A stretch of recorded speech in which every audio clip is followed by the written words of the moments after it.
بسم الله الرحمن الرحیم. الحمد لله و صلاة و السلام علی حبیبنا رسول الله و علی آله و صحبه و من والاه. چطورید عزیزان؟ با خدایتون چطورید؟ با عبادتهایتون، با رسیدن به دیگران و خدمت دیگران، با اصلاح جامعه. انشاءالله که همتون در زندگیتون شاد، پیروز، شادکام و موفق باشید و در پناه حق. در مورد حضرت ابراهیم بتشکن، ابراهیم طاغوت ستیز گفتیم و گفتیم که ابراهیم این همه دعوت کرد، این همه مردونگی کرد، این همه تلاش کرد و تنها کسی که به ابراهیم ایمان آورده بود برادرزاده ایشون حضرت لوط علیه السلام بودند که همراه با ابراهیم بنا به دستور الهی هجرت کردند به سوی سرزمین شام. ابراهیم به فلسطین رفت و لوط بنا به دستور الهی به طرف منطقه سدوم که امروزه در اردن قرار داره، در منطقه‌ای که بهش میگن دریاچه یا بحر المیت، در اون منطقه مستقر شد. اهل این منطقه بسیار بسیار انسانهای پست، رذل و بد اخلاقی بودند. در فساد اخلاقی، در فاحشه‌گری بی نهایت حالت بسیار بسیار عجیبی رو به خودشون گرفته بودن. آدم‌های همجنس باز، آدم‌هایی بودن مردا با مردا ازدواج می‌کردن و یک کارایی می‌کردن که حتی حیوانات از انجام این کارها عبا می‌ورزند. پیامبر خدا حضرت لوط علیه السلام وقتی اینجا اومد و این موجودات عجیب و غریب رو دید تعجب کرده، گفت انکم لتأتون الفاحشه ما سبقکم بها احد من العالمین. شما یک فاحشه‌گری و یک کارای زشت و ننگی رو انجام میدید، هیچ انسانی به عقلش نرسید که این کارای پست و به این حد از رذالت و پستی برسه. هیچ کسی همچنین کاری رو پیش از شما نکرده. و می اومدند، راهزن بودند، آدمای قالتاق و قلدر راهزنی میکردند و هر تصور هر زشتی که در ذهن شما باشه در پیش این مردمان بود و همون وصف قرآن الکریم در مورد اینها و تقطعون السبیل و تأتون فی نادیکم المنکر، راه میبندید، راهزنی میکنید و در مجلساتون، در پاتوقاتون هر کار زشتی که ازتون براد اون رو انجام میدید. حضرت لوط علیه السلام اینها رو دعوت کرد، نصیحتشون کرد، اما متاسفانه این آدمهای خودخواه، این آدمهای مغرور، این آدمهایی که عقلشون رو زیر پاشون گذاشته بودند، این آدمهای شهوت پرست همیشه پیامبر خدا حضرت لوط علیه السلام رو مسخره میکردند و حاضر نبودند که حرف ایشون رو گوش کنن، بلکه با تمام غرور، با تمام خودپسندی میگفتند که کجاست خدا تو بیار که ما باش در افتیم و اگر میتونی خب ما رو عذاب کنید و به این صورت مسخره میکردن. لئن لم تنتهی یا لوط لتکونن من المرجومین. ای لوط از این کارات دست بردار، اگر دست بر نداری میگیریم سنگسارت میکنیم، چون این میکنیم. چون پیامبر رو تهدید میکردن و میگفتن ائتنا بعذاب الله ان کنت من الصادقین، عذاب خدا تو بیار اگر واقعا راست میگی. همه این کارها رو انجام میدادن و لوط علیه السلام روشون صبر میکرد و دعوتشون میکرد و بهشون میگفت که شما خیلی کارهای بدی میکنید، دست برداری. اما اونها با کمال قلدری میگفتند که باید اینها از شهر بیرون شن، اینا آدمای پاکیزه و عفت دار و با اخلاقن، در بین ما نباید باشن. یعنی خودشون به اون حماقتی که توش بودن افتخار میکردن، میگفتن اخرجوهم من قریتکم انهم اناس یتطهرون، اینا رو از شهر و دیارتون باید بیرون برانید، چون که اینا آدمای پاکیزه طبعی هستن، اینا عفت دارن، اینا انسانیت دارن، اینا شرم و حیا دارن، باید اینا رو از شهرمون بیرون کنیم تا شهر بشه مال ما آدمای مفسد و ما آدمای بدجنس. یعنی هر عذاب و شکنجه و بدی که در تصور باشه، اینها در حق پیامبر خدا حضرت لوط علیه السلام روا داشتن و این بود که در نهایت حضرت لوط علیه السلام دستاشون رو به دعا بلند کردن و دعا کردند که قال رب انصرنی علی القوم المفسدین، بار الها منو بر این مفسدان چیره بگردان و اینها رو تار و مار کن. و دعای حضرت لوط علیه السلام بود که آسمان ها رو شکافت و لبیک گفت از جانب خداوند متعال. خداوند متعال فرشتگانی را فرستاد. این فرشتگان اومدن نزد حضرت ابراهیم علیه السلام. اونجا به حضرت ابراهیم مژده فرزندی رو دادند و در مهمانی حضرت ابراهیم علیه السلام بودند. وقتی که حضرت ابراهیم احساس کرد که اینها انسانهای عادی نیستند، ازشون پرسید ما خطبکم ایها المرسلون، شما فرشته هایی که اومدید واسه چی اومدید؟ مأموریتتون چیه؟ اونا به حضرت ابراهیم گفتند که برای قوم لوط اومدن که اینها رو از بین ببرن. ان ارسلنا الی قوم مجرمین، ما رو فرستاده خداوند تا به سوی این قوم مجرم که اینها رو از بین ببریم. و حضرت ابراهیم ترسید که عذاب الهی وقتی بیاد لوط هم تر و خشک شاید ببره، اما اونا دلداری دادن الا اهل لوط ان لمنجوهم اجمعین، مگر خانواده لوط که ما همه اونها رو نجات میدیم. الا امرأته قدرنا انها لمن الغابرین، مگر زنش که انسان پستی بود، با اون کافرها داد و ستد داشت، با اونها بود و به پیامبر خدا خیانت میکرد. اخبار خانه حضرت لوط رو به اونها میداد. کسی مسلمون میشد فوراً میرفت به کافرها اطلاع میداد که فلانی اومده خونه حضرت لوط و مسلمون شده. این زنش هست که از بین خواهد رفت، اما لوط و دو تا دخترش و خانوادش رو ما نجات میدیم. باز هم ابراهیم قلب پدرانه ابراهیم برای این ملت، برای این بشریت میسوزه. سعی کرد که اونها رو از این هدف و تصمیمی که دارن فرشتگان رو منصرف کنه و بهشون میگفت نه، بازم بهشون فرصت بدید. سعی میکرد که یه جوری اونها رو منصرف کنه، اما فرشتگان گفتند که نه ابراهیم، تو این کار شما دخالت نکنید، شما در میدان نیستید، ما میدونیم که اونجا چه خبره. و به اون حدی رسیده که تیغ به استخون حضرت لوط علیه السلام رسیده که دست به دعا برداشته و از خداوندش یاری طلبیده. فرشتگان گفتند که یا ابراهیم اعرض عن هذا، ابراهیم تو این مسئله شما دخالت نکنید. انه قد جاء امر ربک و انهم آتیهم عذاب غیر مردود، این دستور پروردگار است و این عذابی است که بر سر اونها خواهد اومد و کسی نمیتونه جلوی این عذاب رو بگیره. این فرشتگان اومدن به منطقه حضرت لوط و حضرت لوط هم خب جوانایی به شکل جوانهای زیبارویی اومدن و مهمون شدن نزد حضرت لوط. حضرت لوط اطلاع نداره اینا کیان. فوراً زن حضرت لوط اطلاع داد به همون افراد فاسد که جوانای بسیار خوشگلی اومدن خونه حضرت لوط. اونها هم حمله کردن به خونه حضرت لوط که این جوانا رو بده ما ازشون کام بجوییم. با این عقل پست، با این عقلیت حضرت لوط اومد پشت در ازشون خواهش میکنه که برید دست بردارید، اینا مهمونن. البته وقتی اینا اومدن حضرت لوط اونا رو دید، خودشون هم وحشت کردن که الان با از این مهمونای عزیزی که اومدن چطور از اینا در مقابل این شهر فاسد دفاع کنه و چطور اینا رو حفظ کنه.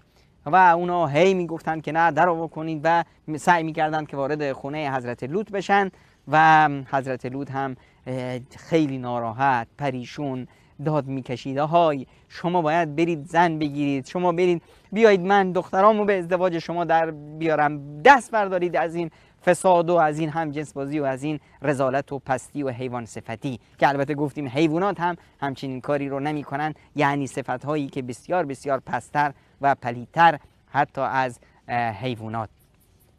اما اونا نه، میگفتن که تو میدونی که ما چی میخوایم، جلوی ما رو نمیتونی بگیری. و این بود که حضرت لوط میگفت ای کاش من قدرتی میداشتم، توانی میداشتم تا با اون قدرت و توان من هم میتونستم با شما درافتم. وقتی که فرشتگان دیدند که حضرت لوط علیه السلام این چنین ناراحته و به خاطر اونها این همه به اصطلاح عذاب میشه، این همه سختی رو داره تحمل میکنه، بهش گفتند که یا لوط ما فرشتگان و فرستادگانی از جانب خدا هستیم و اینها دستشون به ما نمیرسه، در رو باز کن.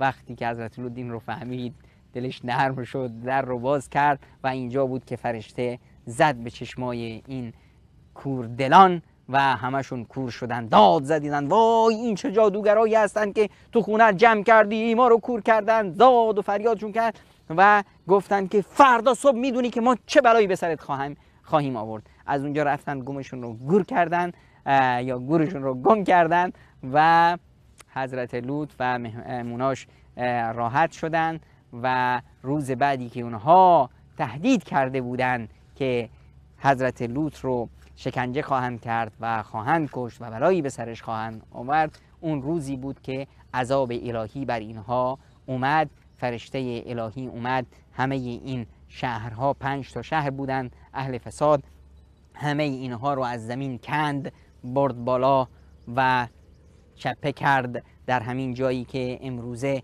اسمش هست بحر المیت. در اینجا اینها رفتن زیر زمین.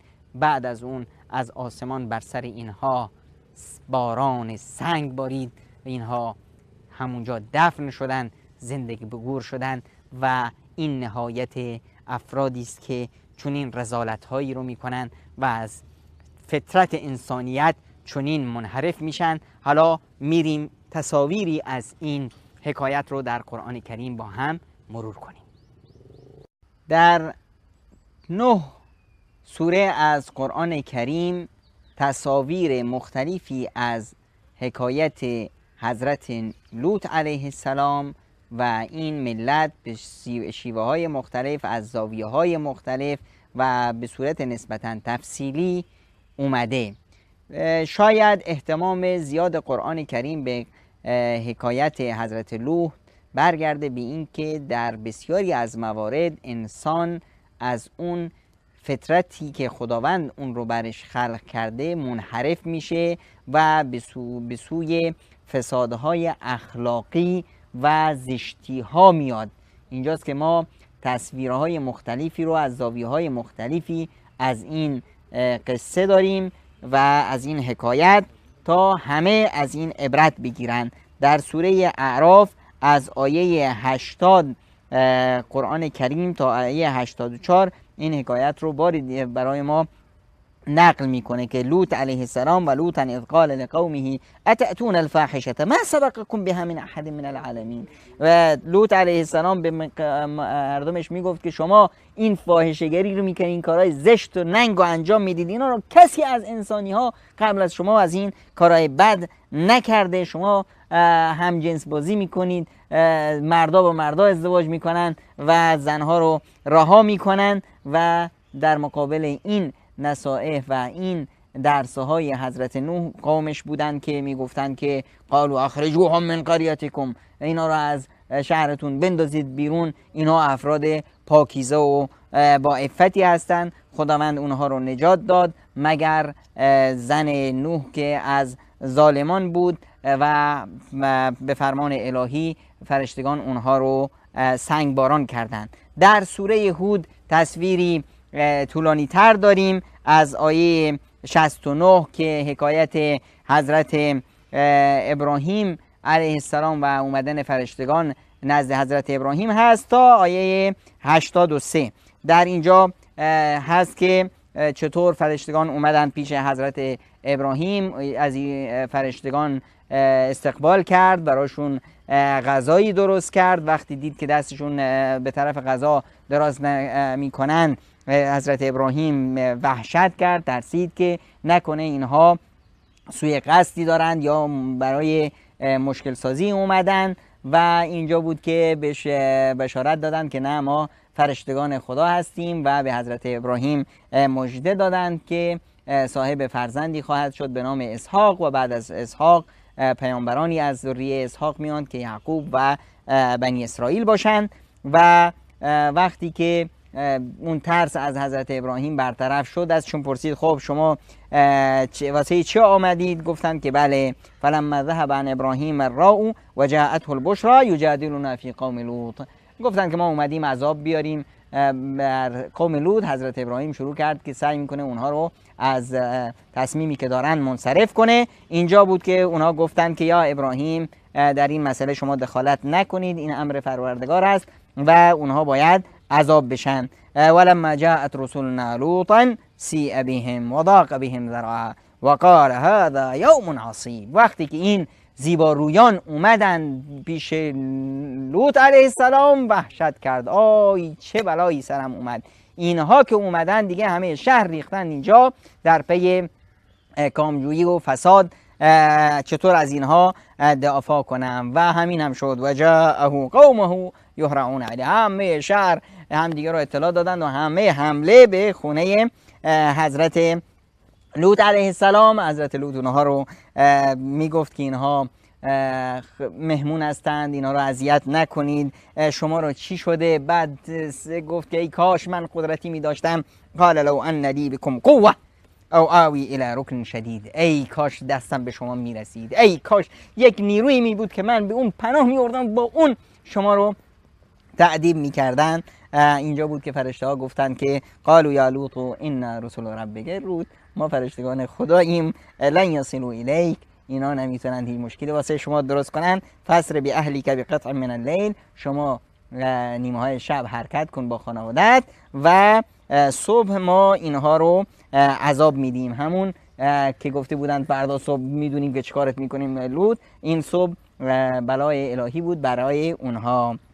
فلما جاء امرنا جعلنا علیها سافلها، وقتی که دستور الهی اومد این روستا رو، این شهرها رو ما سرنگون کردیم، واژگونشون کردیم. و امطرنا علیها حجارة من سجیل منضود، و بر اینها سنگهایی که برای اینها مخصص شده بود، آماده شده بود، اینها سنگ بارون شدن. و این قصه هست که در سوره هود ما اینو داریم. در سوره حجر باز قصه رو داریم از آیه 51 که مهمونا پیش حضرت ابراهیم اومدن و چطور رفتن به حضرت ابراهیم مژده دادن و بعد از اون اطلاع دادن که ما فرشتگان خدا هستیم و ما اومدیم برای مجازات ظالمان و مجرمان و خانواده لوط رو نجات میدیم، مگر همسرش خانومش که از ظالمان هست و از اونهاست. و بدین صورت این قصه رو ما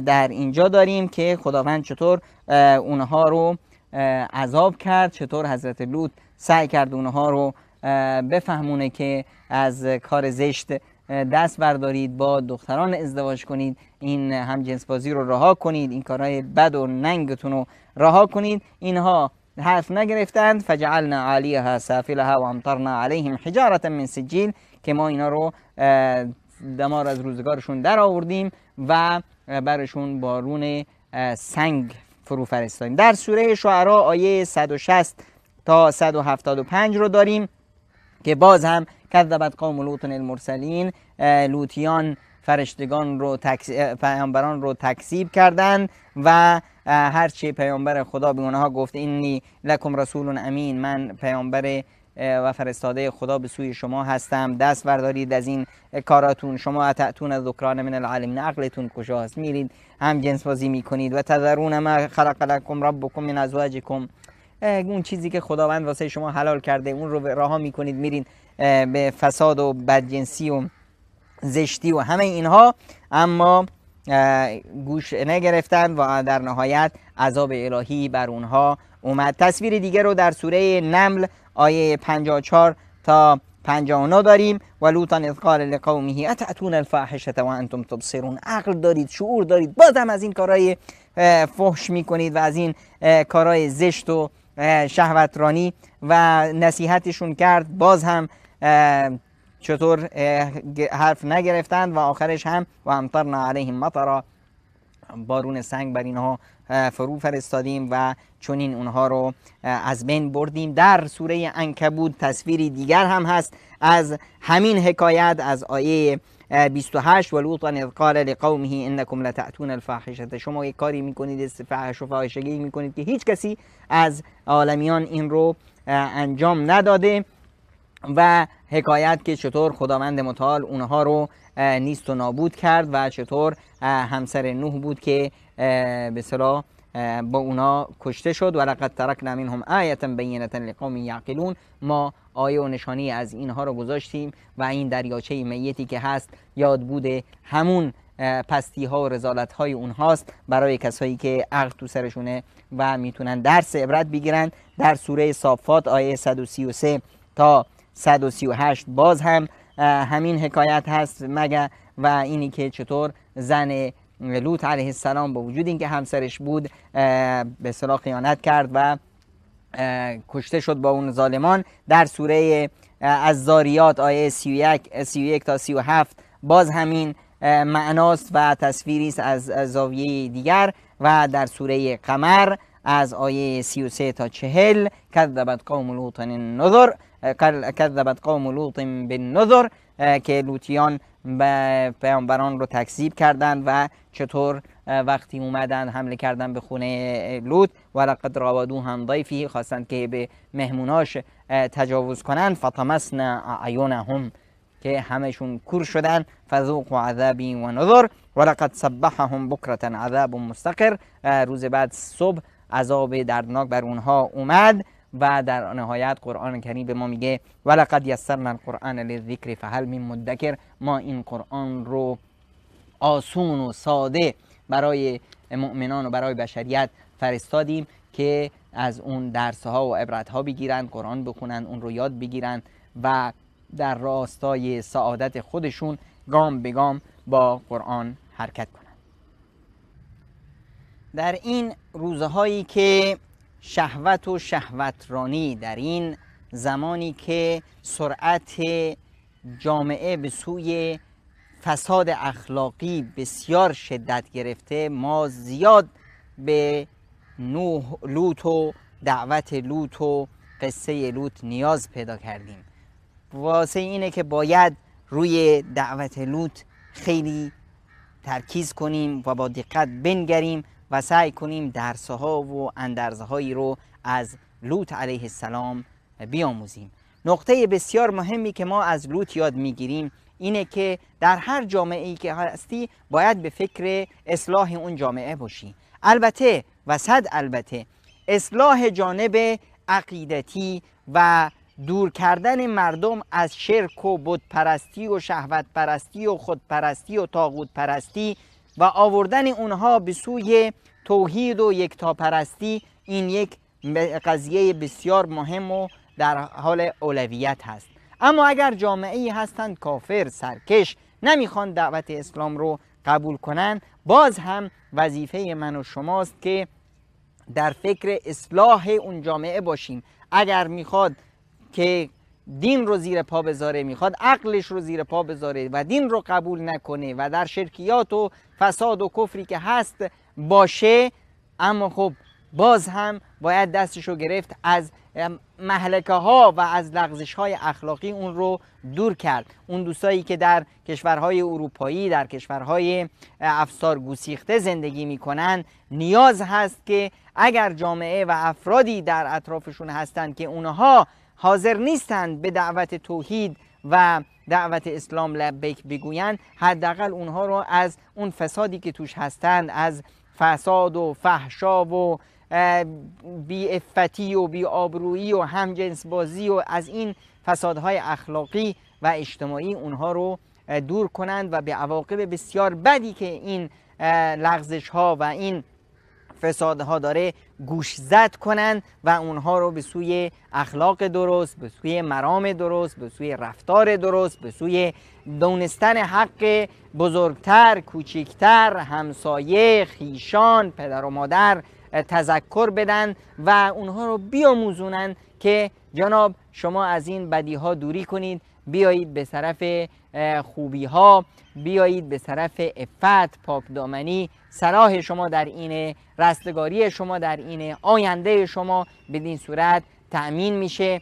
در کشورهایی که ما الان خانواده نداریم، افسار گسیختگی شده، مردم، انسانها نمیدونن، نه پدری واسه خودشون میشناسن، نه مادری، مادرهای پیر در خونه های زندانی شدن و در خانه های سالمندان و نمیدونم چی اونجا به عنوان اسیر و برده اونجا دارن لحظه شماری میکنن تا مرگشون فرا برسه و بچه ها هم همچنین مسیر رو در انتظار هستن. ما میتونیم این جامعه ها رو اصلاح کنیم و اگر هم به دعوت توحید لبیک نگفتن، اما دیدیم که چطور لوط علیه السلام در یک جامعه بی بندوبار و افسار گسیخته اونها رو به ارزش‌های اخلاقی و نمادین دعوت میکرد و در حالی که اونها کافر بودند و نمیخواستند اصلا دعوت نوح رو گوش بگیرن، چه رسه که قبول کنند. نقطه دیگه‌ای که بسیار مهمه